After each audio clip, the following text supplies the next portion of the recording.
you need not to come close to somebody who's having a PKM if you have a Doshka. And likewise, if somebody's having a PKM, he doesn't need to come close to somebody who's having an AKR-47, an AKM. So just that's logic. But in a terrain like the Iranian terrain, this doesn't work. This myth just vanished. There is no invincibility. It's shattered. Iran shattered it. To restore what they lost. This war just started. It's a war that the United States never seen before, Israel never seen before.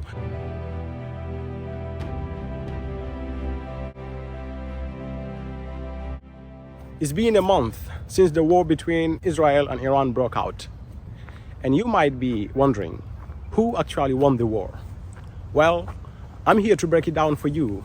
But first, I have to tell you, the war hasn't really ended. Israel will come back and the war will start again. Now let's step back and see what really happened. If you speak to anyone who studies wars or understands military affairs, they would tell you, if you want to know whether a country succeeded in a war or failed, it goes down to two things. You need to see two things. The first one is whether that country met its goals and at what cost. In other words, if the country, before going to war, set goals and achieved them, and the price they paid are not very high, which is, it didn't lose many soldiers and resources. So we know on June 13th, Israel launched an attack on Iran.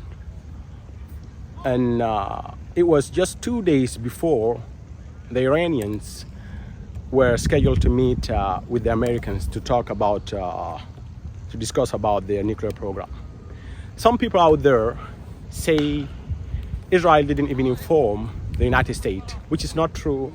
They informed them and they probably reassured them it's not going to take very long. It's a matter of days, hours. A classic shock and awe. But we've seen after 12 intense days, the Israelis run back to the United States and ask them to help negotiate a ceasefire. You might ask me, how do I know that? So it's very easy. If Israel had been winning the war would have been going on. It wouldn't stop. And the United States will join, UK will join, Germany will join, France will join, everybody, just like in Iraq or Libya, NATO and the United States. But Israel didn't win and was losing. That's why it stopped. Why is that? Why Israel initiates a war and in less than 2 weeks they went back and asking for a ceasefire. First we need to know Israel's intention wasn't a prolonged war with Iran. They have some goals they wanted to achieve. Many, but we are going to talk about the main one, which is to trigger a regime change. And they didn't achieve it. Why? Why is that? Was the plan not good? Their plan was very good. It would have worked in many countries in that region, but not in Iran. And why? It is because Israel, despite having one of the best intelligence out there, they underestimate the Iranian forces and they overestimate their forces. And Sun Tzu, in The Art of War, Bing Fa, he says, 知己知彼，百战不殆, which means know yourself, know your enemy, and you can deliver 100 battles without being defeated. This is a very crucial law of war. Israel didn't respect it. They violate that law. At the very first hours of the war, when Israel managed to assassinate many high-ranking officials, nuclear scientists, generals. And the story, they called their comrades and threatened them and their family lives if they don't defect and they don't make anti-regime videos, send it to the Israelis. They will kill their families. You can qualify this as evil or genius, depends on your perspective. But none of these Iranian generals betrayed his country. They rather stood their ground and fought fiercely. So why? Why are these people different from others? And in order to know that, we need to go back and see who are they? Who are these IRGC Iranian generals? You heard about the story. I'll walk you back and then promise to tell you in details. In 1951, the Iranian Prime Minister at that time, Mohammad Mossadegh, he nationalized the Anglo-Iranian oil company, and the British were furious. So they met with the Americans, with their intelligences, through their intelligences, the MI6 and the CIA. They orchestrated a coup, overthrew democratically elected Prime Minister of Iran, Mohammad Mossadegh, and they installed the Shah, Mohammad Reza Pahlavi. And Mohammad Reza Pahlavi, the Shah, he ruled Iran from 1953 to 1979. And in 1979, something huge happened in Iran. Iranians took to the street and overthrew the Shah, the monarch, the king of Iran. He fled to the United States. Some people say he went there because he was ill. Anyhow, he fled the country. He went to the United States. And they didn't stop there. Those Iranians stormed the US embassy in Tehran, and they held hostages. And you heard about the hostage crisis. And those who did this, stormed the embassy, were university students, Iranian university students, who held 52 American hostages. And they held them for 444 days, over 1 year, from November 1979 till January 1981. They held them hostages. And when they held them, what's even worse, here was not an embassy, it was a CIA center.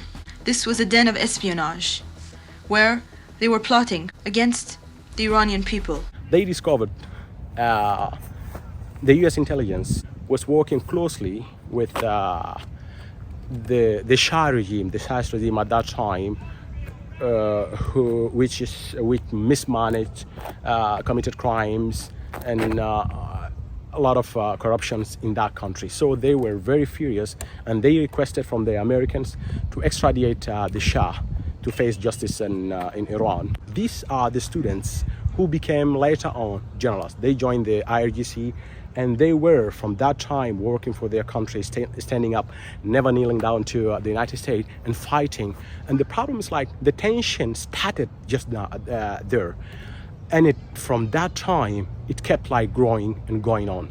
So they took power, they helped their revolution, they took power, and just in 1 year, less than 2 years, in 1980, Saddam attacked Iraq-Iran war, 8 bloody years. And at that time, the United States and most West European countries, France, Germany, UK, they were helping Saddam. Iran wasn't that powerful, but they fought. They really fought hard. Germany, through the United States, helped Saddam acquire chemical weapons. He used them on the Iranians at that time. And the funniest thing is that the United States blamed Iran at that time for using these chemical weapons known as mustard agent. Why is Saddam using on them? So they fought back when their prime minister was overthrown. They fought 8 years with Saddam, who was backed by the US and its allies. And again, they were under sanctions for many years, crippling the economy, and they cannot purchase some weapons, jets. Like the F-35, F-22, F-15, and Su-30, 35, they're not allowed to purchase them. But they managed to build their own, which are not that sophisticated, like the Kauthar and Sa'iq. But what's nice is like they really worked hard to build their missile program. They have cruise, they have ballistics, they have hypersonics, and we've seen it during the war.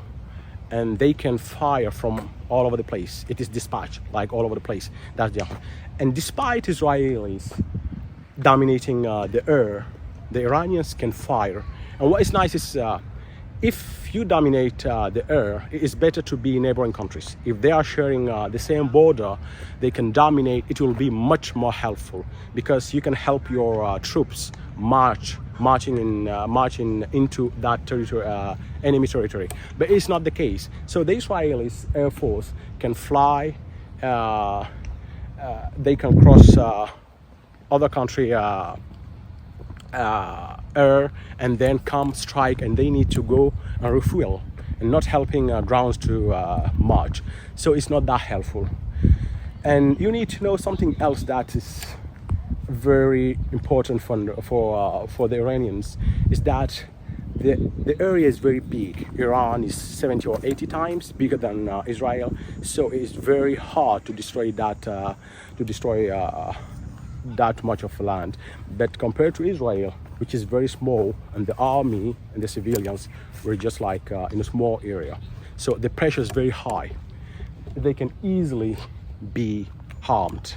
It's just like destroying a big place and a small place. So surely the small place is going to be easier. And again, don't forget that these people are more resilient, the Iranians, even the civilians. They have been under sanction and the economy wasn't good, and they have been in that tough region for millennia, while the IDF, some of them are from Western countries living a nice life. Maybe they flew to Israel maybe weeks, months, or maybe a couple of years before fighting. So there are these people who are used to supermarkets and electricity, but the Iranian can survive without electricity, without going to malls. So it is different. And again, we need to know something very important, which is the Iranians lived long to see what happened to Saddam in Iraq in 2003, when the American wanted to help the Iraqi and bring democracy by bombing them. They sent a US general who lied at the UN, and they went and killed 1 million Iraqis. And up to now, they didn't even apologize for this.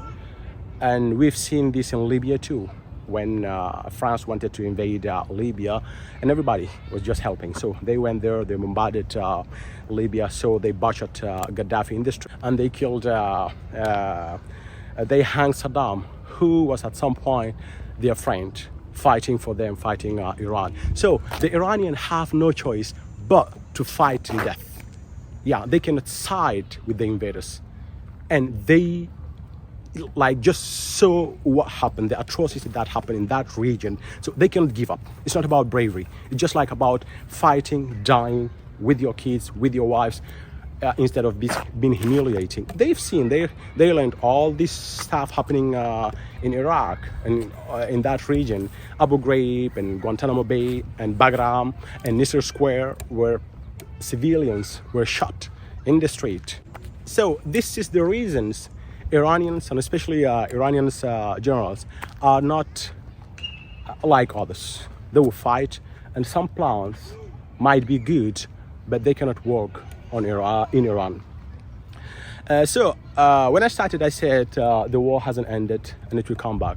I really believe this war just started. It will come back, and Israel will come back, fight, and the United States has no choice but to follow Israel and fight Iran. You might ask me, is it going to be easy? Not at all. It's a war that the United States never seen before, Israel never seen before. And the reason is, I said to you, the will is different of the Iranians. Something else is the area is very, very different. Anyone who knows military tactics will tell you Iraq, Libya are flats. Yeah, the terrain is flat, desert sometimes. And in that kind of terrain, you cannot ambush your enemy. So the Iraqis and the Libyans, they cannot set ambushes and then kill the enemies. On the other side, in Iran is a terrain that is made up of mountains and forests and rivers, waters. So in that kind of terrain, asymmetrical warfare is possible. So the difference is in Iraqi and Libyan and this type of desert terrain, those who win are most likely those who are having big ranges and good weapons. You need not to come close to somebody who's having a PKM if you have a Doshka. And likewise, if somebody's having a PKM, he doesn't need to come close to somebody who's having an AK-47, an AKM. So just that's logic. But in a terrain like the Iranian terrain, this doesn't work. Somebody with small ranges can harm you.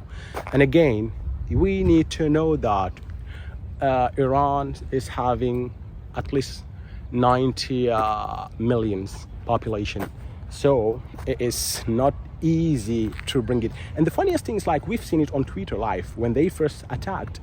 We've seen people who supporting the attack, like sending posting pictures of the son of the Shah, who is maybe in the United States, and saying that he's going to go back and take his crown back, which is very foolish to think of. If you want to take such a person to go on be a president in such a country, a leader in such a country, you need to have not only boots on the ground, but millions of men. Yeah, in order to control that such a big territory with almost 100 million people, you need to have 2-3 million soldiers in that place, and not for a month. You need to keep him, because it's not like helping an opposition which is powerful. This guy is just in the United States, you need to take him to. And Iran took the time to build his axis of resistance for that time. So they're having the Hezbollah, who is not that powerful, but still, and the Ansarullah too here. They have them. So they have axis of resistance that can at any time come to help them, even from Iraq. So it is very silly to think that you can just take somebody and place him over there. The only way to win over these people is to come and fight and bring millions of soldiers, and it's going to be very, very, very hard. And I don't think it's a war that the United States nor Israel can win, but they will try. They will try. Something else, I talk about losses. If you lose, so resources and soldiers, we know that when it comes to soldiers, Iranians lost more compared to the Israelis. But the problem is Israel lost something bigger. If you see Israel before the war, before the 13th, Israel was still having that myth of invincibility. Yeah, Israel was considered a country that cannot lose. It can do whatever it likes. It's just like special. But after that war, we see this myth just vanished. There is no invincibility. It's shattered. Iran shattered it. So from now on, you need to know that other countries too will stand up for themselves. When you see the Abraham Accord, MBS and the King of Jordan, Abdullah, and Sisi, those people, like, doing what Israel likes and the United States like. It's not because they like and they want to be Israel partners. They're just afraid of the US, afraid of Israel, and thinking that Israel is invincible. You cannot do anything, so it's better to be a friend with them. That's it. But now it's different. And something else too. Sisi won't stay forever in that place, and the Egyptian army is seeing what's happening. So it's something that is going to be very, very different. And in order to restore that, Israel has to come down and fight for it. For two reasons. They think there's no good time, there is no better time than this one to go and fight. It's very timely. And the second reason is they want to restore what they lost. The myth of invincibility that they lost, they need to go and fight and take it back. That's it. So I think it is sad to say it, but yeah, the war will start.